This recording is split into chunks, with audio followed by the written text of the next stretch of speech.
할렐루야, 좋은 아침입니다. 오늘은 창세기 24장 말씀을 좀 보겠습니다. 요즘에는요, 결혼 풍습이 좀 많이 바뀐 것 같아요. 제가 올해 결혼한 지 20년이 됐는데, 제가 결혼할 때와 지금의 모습은 많이 다른 것 같습니다. 제가 결혼할 당시에는요, 꼭 주례를 담당하시는 분이 계셔서 결혼식을 이끌어 가야 되는 상황이 발생했는데, 지금은 굳이 주례자를 두지 않고 신랑 신부가 서로 행복하게 잘 살겠다는 다짐을 하는 모습의 결혼식의 풍습이 많이 있는 것 같습니다. 게다가 요즘에는 혼인신고를 좀 늦게 하는 것 같아요. 왠지 아세요? 조금 더 지켜보고 혼인신고를 하겠대요. 굉장히 전략적인 모습 같지만 저는 좀 이해하기 쉽지 않은 그런 풍속인 것 같습니다. 게다가 뭐 사회적으로 여러 가지 이유가 있겠지만 결혼에 대한 생각이 좀 바뀌면서 결혼 정년기가 많이 좀 늦어지는 것 같긴 해요.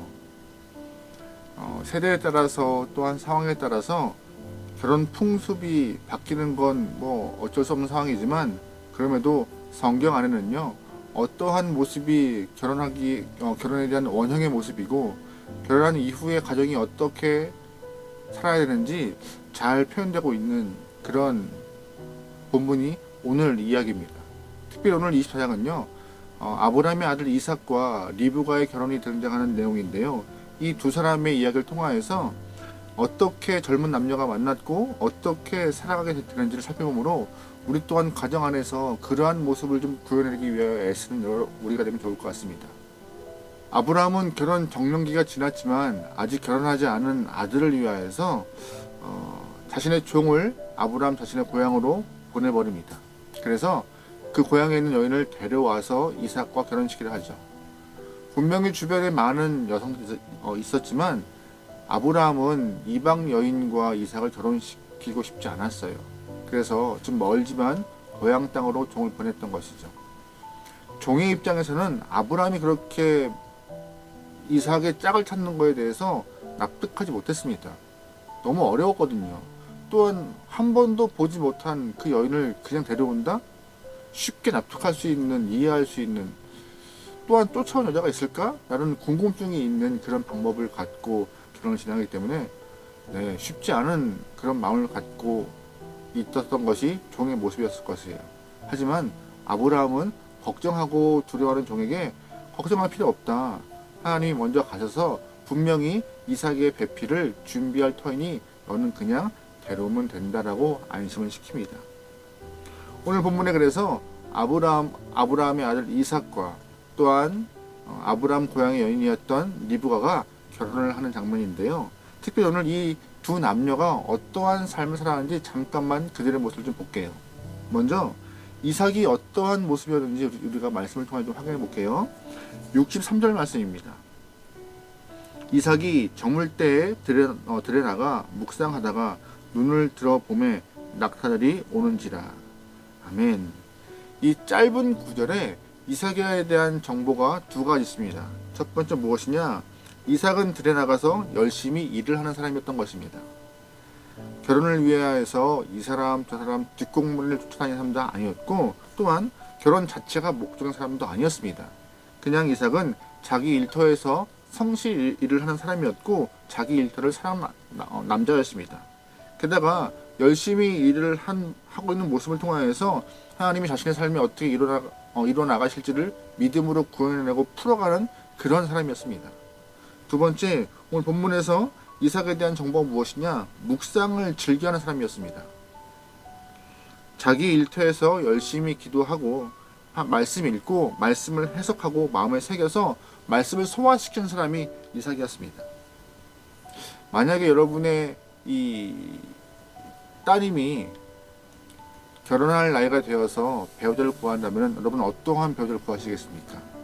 요즘에 배우자를 위한 기도를 많이 하시는 것 같긴 한데 주변에서 보면은요, 하나님 키는 얼마가 되면 좋겠고 직업은 어떠면 좋겠고 집안은 어떠면 좋겠고 성격은 이러면 좋겠고 다 이렇게 나열을 하더라고요. 그런데 저는 그런 기도보다 오히려 본문과 같이 하나님 이삭과 같이 듬직한 사람이 내 배필이면 좋겠습니다라고 기도하면 좋을 것 같아요. 일터를 사랑하고 성실하며 믿음 있는 사람 허락해 달라고 기도하는 것이 정말로 아름다운 기도가 아닌가 생각하는데요. 한번 그렇게 기도해 보도록 하죠. 그렇다면 이삭의 배필이 될 리브가는 어떤 사람이었을까요? 64절, 65절에 이런 표현이 있어요. 리브가가 눈을 들어 이삭을 바라보고 낙타에서 내려 종에게 말하되 들에서 배회하다가 우리에게로 마주오는 자가 누구냐? 종이 이르되 이는 내 주인이다. 리브가가 너울을 가지고 자기의 얼굴을 가리더라. 아멘. 요즘 청년들에게 몇 년을 연애했냐고 물어보면요, 참 머쓱할 때가 있어요. 제가 예전에 청년들과 함께 사역할 때 이제 남자친구가 있는 청년에게 몇 년 사귀었어라고 물어보니까는요, 그 친구 답이 이러더라고요. 목사님, 몇 년은요, 며칠이죠. 참 머쓱했던 질문인 그때 순간 상황이었습니다. 요즘 시대에는요, 몇 년 연애느냐 이런 것들은요, 고루한 질문 같아요. 하지만 제가 보기엔 조금 더 며칠 연애했다고 뭐 30일, 50일, 100일 이렇게 챙기는 거 보면서 뭐 그럴 수 있겠지만, 오히려 몇 년 연애하고 길게 연애하고 바라보고 서로 체크하면서 조심성 있게 결혼을 생각하는 것들이 더 좋아 보이더라고요. 빨리 만나서 빨리 헤어지는 것 좀 조심성 없어 보여요. 그런데 오늘 본문에서 리브가는요, 65절에서 너울로 자기의 얼굴을 가린다라고 말하고 있어요. 자신을 지킬 수 있는 조심성 있는 여인이라고 우리는 판단할 수 있는 본문입니다. 자기를 지킬 수 있는 여성이라면요, 분명히 결혼에 대한 신비를 간직할 수 있는 여인이라고 생각할 수 있고, 또한 이 모습을 통하여서 그 여인이 얼마나 조신했는지도 알 수 있는 그런 부분이기도 하죠. 만약에 아들이 있으신 분, 또한 그 아들이 결혼 정년기가 되신 분들은요, 아마 오늘 본문과 같이 하나님, 리브가와 같이 조심성 있는 여성이 제 아내, 저의 가족이 되면 좋겠다고 기도하면 좋을 것 같습니다. 그렇다고 리브가가 그냥 조심성만 있는 여인이 아니었어요. 분명하게 결단력도 충분히 있는 여인이었습니다. 자기 몸을 지키기 위해서 너울을 얼굴에 감싼 그런 조심성 있는 여인이었지만, 단호할 때는 굉장히 단호했던 여인이었습니다. 왜냐하면은 아브라함의 종이 리브가의 가정으로 들어가서 결혼 승낙을 받을 때에 가족들이 흔쾌히 오케이 하죠. 그런데 중요한 것은 리브가가 멀리 떠나가야 하는 그런 과정이 있는지라 가족의 마음은 좀 안타까웠어요. 그래서 결혼은 승낙했지만 조금 더 섣불리 정을 나누고 좀 있다가 나중에 천천히 가면 안 되겠느냐라고 이렇게 말을 하죠. 하지만 그때 아브라함의 종이 마음이 급해서 리브가에게 먼저 이렇게 얘기한 부분이 있어요. 58절 말씀이에요. 리브가를 불러 그에게 이르되 네가 이 사람과 함께 가려느냐? 그가 대답하되 가겠나이다. 바로 가겠다고 대답을 하죠. 아마 친정 식구들은 서운했을 거예요.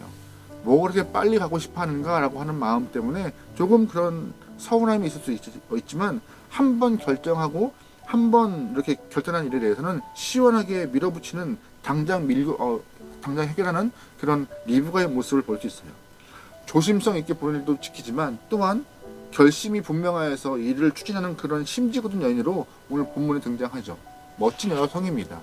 그런데 본문에서요, 이렇게 조심성과 결단력이 있는 리브가와 들판에서 열심히 일을 하고 또한 하나님의 말씀을 묵상을 즐겼던 이 이삭이 만나 결혼하는데 어떠한 가정을 이루는지 아세요?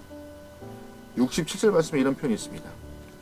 이삭이 리브가를 인도하여 그의 어머니 사라의 장막으로 들이고 그를 맞이하여 아내로 삼고 사랑하였으니 이삭이 그 어머니를 장례한 후에 위로를 얻었더라.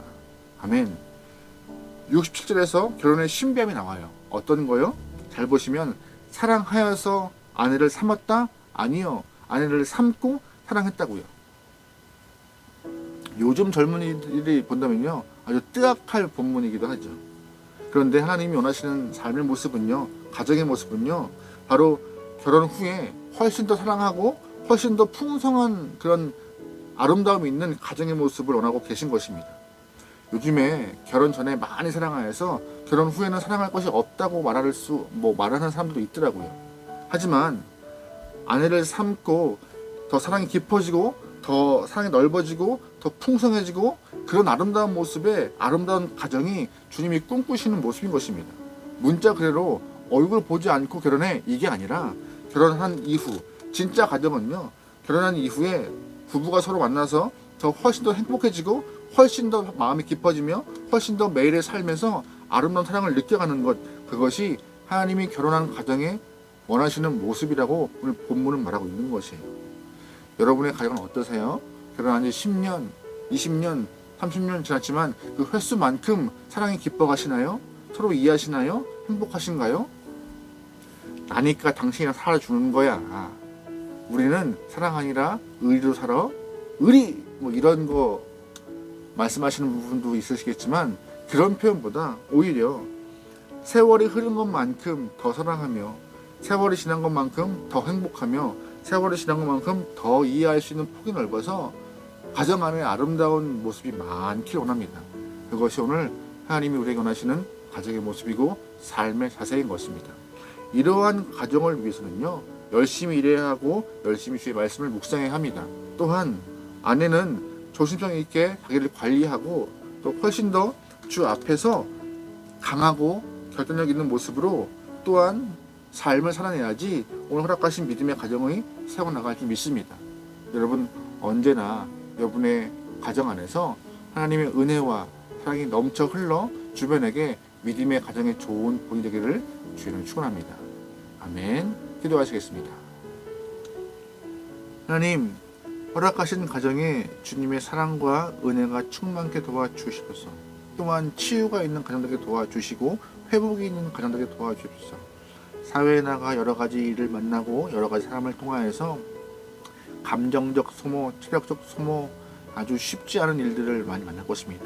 하지만 그때 가정 안에서 사랑을 경험하고 은혜를 경험하고 치유를 경험하고 회복을 경험하면서 다시금 일상으로 복귀할 수 있는 귀한 은혜의 장소가 우리의 가정들에게 도와주옵소서.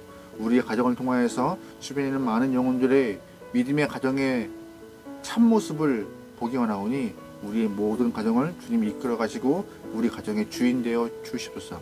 모든 걸 맡기오며 예수님의 이름으로 기도합니다. 아멘.